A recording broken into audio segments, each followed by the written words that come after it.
Energetska zadruga Elektropionir započela je veliku donacijsku kampanju za izgradnju 2 solarne elektrane na Staroj planini. Ovo su prve zadružne solarne elektrane u Srbiji i biće izgrađene u selima Temska i Dojkinci.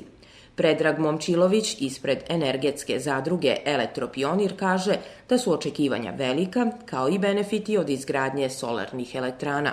Ovaj projekat ima neke dve komponente. Prva komponenta je da pokaže da solarna energija je mnogo održivija nego neki drugi vidovi energije, pre svega energija dobijena iz mini hidroelektrana, a druga komponenta projekta je da će lokalna zajednica dobiti neku novčanu pomoć, zapravo novčani benefit od toga što će se proizvoditi električna energija na krovu mesne zajednice.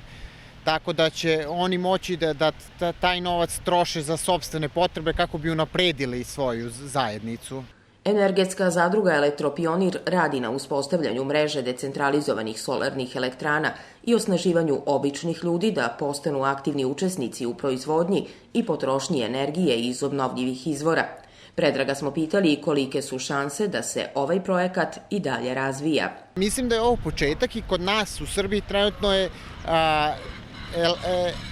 energija dobijena iz sunca tek u povoju i mislim da će ovo možda bude baš jedan pravi pionirski poduhvat koji će se posle replicirati u drugim mestima, selima, koji će podstaći i ljude, individualno domaćinstva da ugrađuju solarne panele na krovove svojih kuća, ali i da se udružuju u različite vidove zadruga ili zajednica kako bi dobijali energiju lokalno, a ne da čekate da vam energija stigne iz nekog Obrenovca, Kostolca ili Đerdapa.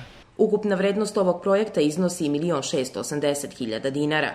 Članovi i članice Elektropionira su uz pomoć donatora i iz sopstvenih sredstava već prikupili polovinu ovog iznosa, a sada je potrebna podrška da prikupe još 840.000 dinara kako bi se započelo sa proizvodnjom električne energije iz solara u 2 staroplaninska sela.